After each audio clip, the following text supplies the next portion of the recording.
Tarifas. Até agora, nenhuma solução encaminhada. Isso é mais, vamos falar disso agora no nosso Morning Call, dia 30/7/2025. Bom dia a todos, muito bom dia, por aqui Max Braga.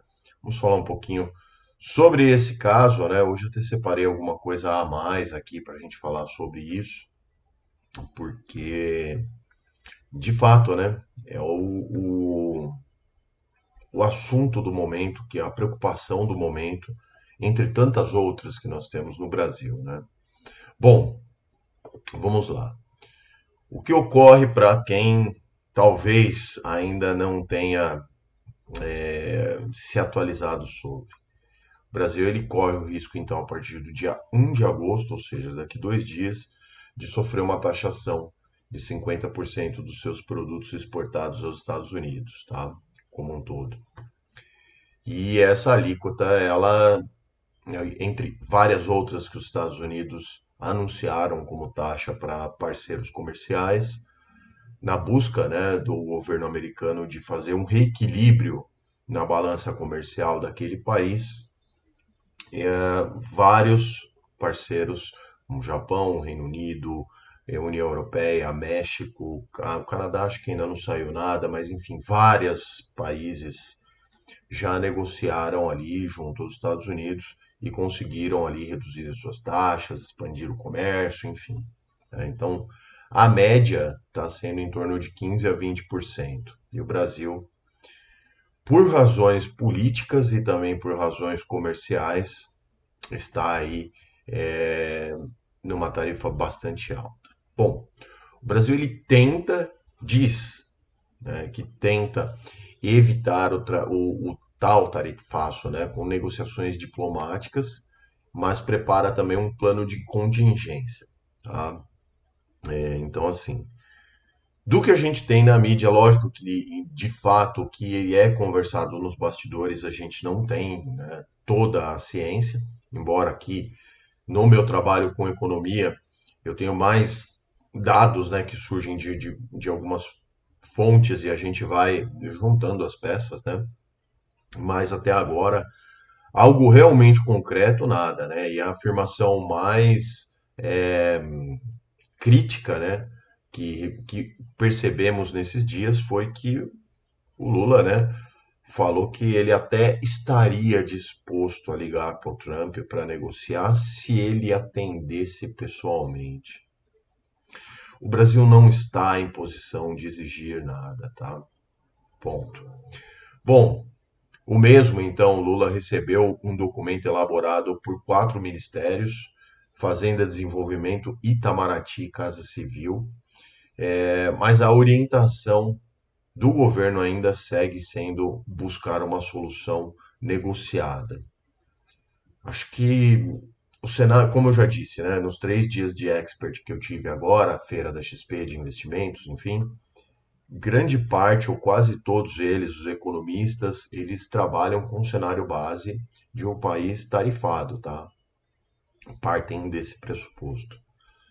Já deveria ter sido negociado isso há um bom tempo. Ontem mesmo eu estava ouvindo um jornal, aqui não importa o veículo, mas estava lá, né? Como que o Brasil quer ter algum trâmite dentro dos Estados Unidos se o Lula não tem uma foto sequer apertando a mão do Donald Trump ou algum diplomata brasileiro próximo do alto escalão do governo Trump ali? Não tem uma foto.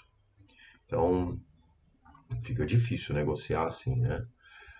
Bom, o vice-presidente, então, Geraldo Alckmin, e o Haddad, né, o ministro da Fazenda, mantém diálogo com autoridades americanas, não sabemos quais e como, enquanto o chanceler Mauro Vieira atua na frente diplomática. Acontece que o Mauro Vieira ele estava lá com aquele discurso de imperialismo que não vai ajudar nada em nenhuma negociação.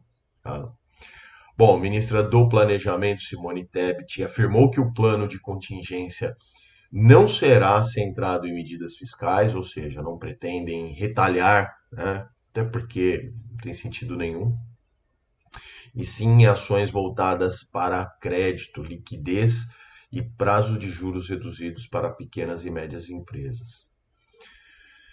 E aí essa conta, meus amigos, vai sair do nosso bolso, tá? Porque crédito, liquidez, empréstimos, né? Dinheiro, subsídios e prazos de juros reduzidos, alguém vai pagar e vai ser a gente, tá? Ela destacou ainda que o Brasil, com uma economia mais diversificada e maior interação com os países do BRICS, eu até acredito que sim, parte da nossa exportação, né, dos produtos pode ser redirecionado aos poucos para outros mercados, mas assim, os impactos serão muito grandes, principalmente na parte do suco de laranja, na parte da Embraer, né, grande empresa, parte de minério também, enfim, não é bem assim, tá? E hoje estão preparados, então diz que o BRICS está preparado para lidar com choques externos. Também não entendo como de fato isso, né? Bom, a conferir. Vamos lá. Vamos passar então rapidinho aqui uns destaques de bolsa e falar um pouquinho sobre o Copom, porque hoje é super quarta, né? Embora a notícia do momento seja aí a questão das tarifas, hoje é um dia importante na decisão de política monetária no Brasil e nos Estados Unidos ao mesmo tempo. Então, ontem as bolsas do pregão lá em Nova York encerraram em queda, reverteu os ganhos também, inclusive, né? Dow Jones recuou 0,46%, S&P 500 caiu 0,30%, eles tinham todas abertas ontem em alta, né? Falei até no Morning Call de ontem. E Nasdaq cedeu 0,38%. Destaque negativo ficou para o setor de saúde e setor industrial, tá? Já o Ibovespa aqui, depois de várias quedas seguidas, teve um dia de uma leve recuperação, subiu 0,45%, funcionou pelas expectativas, né, em torno das negociações aí com os Estados Unidos, parece que teve algum avanço, e pela alta também das ações da Embraer, de 3,76%, favorecida ali por tratativas, né, para tirar, excluir as aeronaves ali das tarifas, afinal de contas, os Estados Unidos é um grande consumidor e a Embraer também produz, né, coisas nos Estados Unidos, enfim. Mas é também porque a ação havia tido quedas expressivas e, lógico, né, um bom, atento investidor, ele aproveita também oportunidades, sabe que são ciclos, né?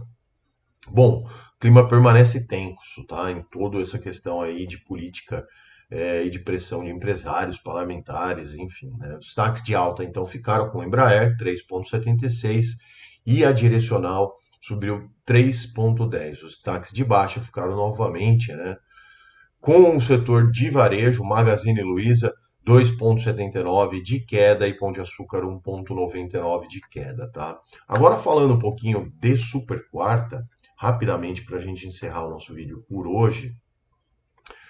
Hoje então é decisão de juros nos Estados Unidos e aqui no Brasil, tá? Taxa Selic aqui, né?